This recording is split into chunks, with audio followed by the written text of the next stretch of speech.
Assalamualaikum warahmatullahi wabarakatuh. Kali ini saya akan membahas sel volta pada bahan sehari-hari.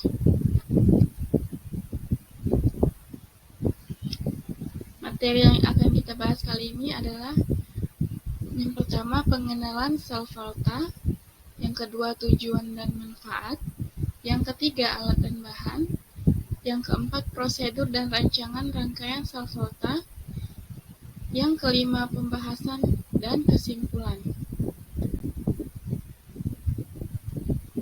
Apa itu sel volta? Sel galvani atau disebut juga dengan sel volta adalah sel elektrokimia yang dapat menyebabkan terjadinya energi listrik dari suatu reaksi redoks yang spontan. Dapat dikatakan bahwa reaksi sel volta adalah mengubah energi kimia menjadi energi listrik.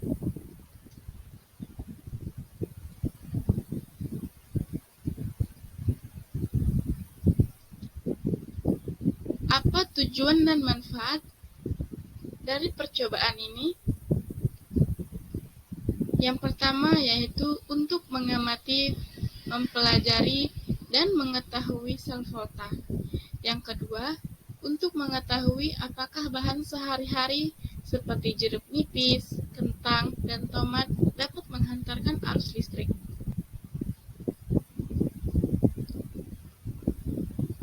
Untuk membuat suatu sel volta, alat dan bahan yang kita perlukan adalah, di sini saya menggunakan paku, tembaga, kabel, lampu, dan untuk bahannya jeruk nipis, kentang, dan juga tomat. Langkah-langkah pembuatan sel volta. Yang pertama, tentukan rancangan yang kita inginkan. Yang kedua, mulailah memasangkan paku dan tembaga ke jeruk nipis, kentang, dan tomat. Untuk memasang, kita menggunakan rancangan sel volta. Rancangan sel volta di sini saya menggunakan tembaga sebagai katoda dan paku sebagai anoda. Dipasangnya secara bersilangan.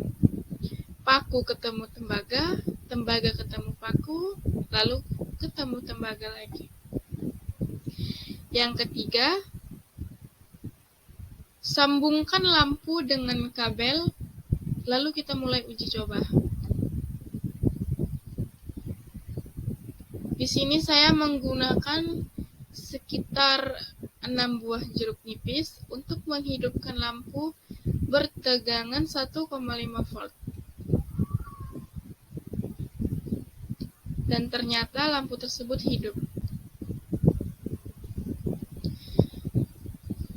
Nah, yang terakhir yaitu pembahasan dan kesimpulan. Dalam percobaan ini, dapat kita simpulkan bahwa bahan sehari-hari juga dapat menghantarkan arus listrik, di mana untuk membuat suatu jembatan garam diperlukan adanya anoda dan katoda sebagai tempat reaksi ini berlangsung. Tembaga sebagai katoda dan paku sebagai anoda. Lalu bahan apa saja yang bisa menghantarkan arus listrik? Ternyata hampir semua bahan bisa menghantarkan arus listrik. Itu semua tergantung berapa banyak asam yang terkandung dalam bahan tersebut. Karena cairan asam adalah cairan elektrolit, yaitu cairan yang menghantarkan arus listrik. Mungkin itu saja yang bisa saya sampaikan. Wabillahi taufiq wal hidayah. Wassalamualaikum warahmatullahi wabarakatuh.